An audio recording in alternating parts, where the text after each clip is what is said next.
जीवन में ज्यादा रिश्ते होना जरूरी नहीं, पर जो रिश्ते हैं उसमें जीवन होना जरूरी है। जिंदगी की हर सुबह कुछ शर्तें लेकर आती है और हर शाम कुछ तजुर्बे देकर जाती है। तूफान भी आना जरूरी है जिंदगी में, तब जाकर पता चलता है कौन हाथ छुड़ाकर भागता है और कौन हाथ पकड़कर। सोच का ही फर्क होता है, वरना समस्याएं आपको कमजोर नहीं बल्कि मजबूत बनाने आती है। अकेले हो तो विचारों पर काबू रखो और सबके साथ हो तो जुबान पर काबू रखो। कोई भी रिश्ता अपनी मर्जी से नहीं जुड़ता, क्योंकि आपको कब कहां किससे मिलना है यह ऊपर वाला तय करता है। मान और सम्मान की लड़ाई में कभी अकेले रहना हो तो रह लेना, लेकिन किसी के सामने खुद को टूटने मत देना, क्योंकि जब खुद का सम्मान करोगे तभी दूसरों से सम्मान पाओगे।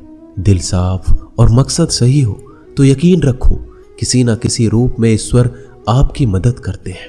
कभी भी किसी पे आंख बंद करके भरोसा ना करें, क्योंकि दुनिया इतनी भी अच्छी नहीं है कि आपके भरोसे को कायम रख सके। खत्म तो सब धीरे धीरे होता है, बस पता अचानक लगता है।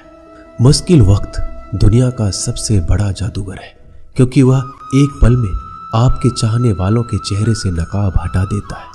गलती जीवन का एक पन्ना है, लेकिन रिश्ता पूरी किताब है। जरूरत पड़ने पर गलती का एक पन्ना फाड़ देना, लेकिन एक पन्ने के लिए पूरी किताब को मत खोना। किरण चाहे सूर्य की हो या फिर आशा की, जीवन के सभी अंधकार मिटा देती है।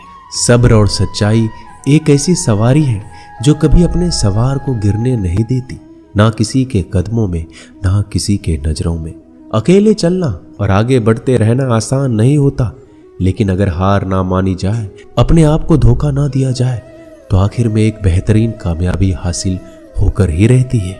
अकेले चलना बहुत मुश्किल होता है, बहुत ही ज्यादा मुश्किल, लेकिन अकेले उठाया हुआ हर एक कदम तुम्हारे इरादों को मजबूत बनाता है, तुम्हारे व्यक्तित्व को निखारता है। श्री कृष्ण कहते हैं, हर वो इंसान जो अपनी लड़ाई अकेले लड़ रहा है, अपना रास्ता अकेले तय कर रहा है, लोगों की कड़वी और चुभती हुई बातों को अकेले सह रहा है, बस अपने रास्ते पर चलते रहो और आगे बढ़ते रहो। मैं तुम्हारा साथ अवश्य दूंगा। जिंदगी कमाई दौलत से नहीं मापी जाती, अंतिम यात्रा की भीड़ बताती है कि कमाई कैसी थी। सत्य केवल उनके लिए कड़वा होता है जो लोग झूठ में रहने के आदी हो चुके हैं। जिंदगी में जीतने के लिए जिद होनी चाहिए, हारने के लिए तो एक डर ही काफी है। भरोसा रखिए, जब हम किसी का अच्छा कर रहे होते हैं तो हमारे लिए भी कुछ अच्छा हो रहा होता है। सही फैसला लेना काबिलियत नहीं है, फैसला लेकर उसे सही साबित करना काबिलियत है। जैसे उबलते पानी में परछाई कभी नहीं दिखती, ठीक उसी प्रकार परेशान मन में भी समाधान नहीं दिखते। शांत होकर देखिए, सभी समस्याओं का हल मिल जाएगा। संसार में कोई भी मनुष्य सर्वगुण संपन्न नहीं होता, इसलिए कुछ कमियों को नजरअंदाज कर रिश्ते बनाए रखिए। जब किसी को किसी से रिश्ता खत्म करना होता है तो सबसे पहले वो अपनी जुबान की मिठास खत्म कर देता है। आंखों में नींद बहुत है पर सोना नहीं है, यही समय है कुछ करने का, इसे खोना नहीं है। श्री कृष्ण कहते हैं, ना किसी के अभाव में जियो, ना किसी के प्रभाव में जियो। यह जिंदगी है आपकी, अपने स्वभाव में जियो। रिश्ते को इस तरह से बचा लिया करो, कभी मान जाया करो, कभी मना लिया करो। मौन रहना एक साधना है और सोच समझकर बोलना एक कला। जो व्यक्ति स्पष्ट, साफ और सीधी बात बोलता है, उसकी वाणी तीव्र एवं कठोर जरूर होती है, लेकिन ऐसा व्यक्ति कभी किसी को धोखा नहीं देता।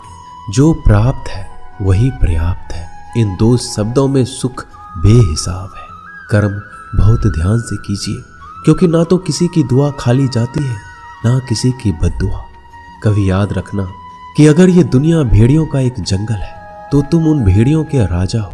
कहते हैं कि शिकार की तलाश में निकला भेड़िया उन भेड़ियों से ज्यादा भूखा होता है जिन्होंने अपने शिकार को पा लिया हो। तो तुम्हें बस इसी भेड़िए की तरह बनना है जो अपने शिकार की तलाश में भूखा हो।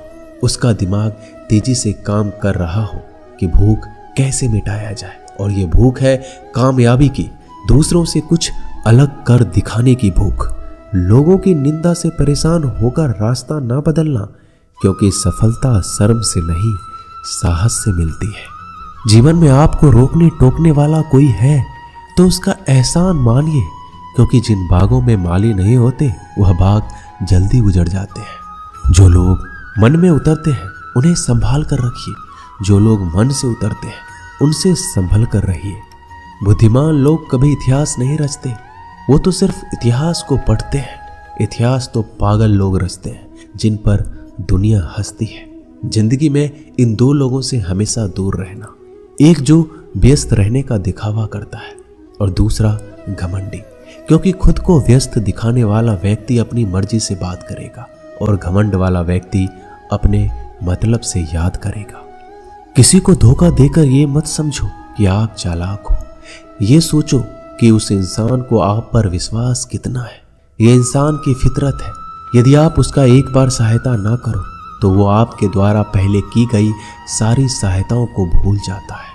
घमंड के अंदर सबसे बुरी बात यह होती है कि वह सामने वाले को कभी महसूस नहीं होने देता कि वह खुद ही गलत है। हमेशा याद रखना कि समस्याओं का कोई आकार नहीं होता, वो तो आपके हल करने की क्षमता के अनुसार बड़ी या छोटी हो जाती है। इंसान को इंसान धोखा नहीं देता,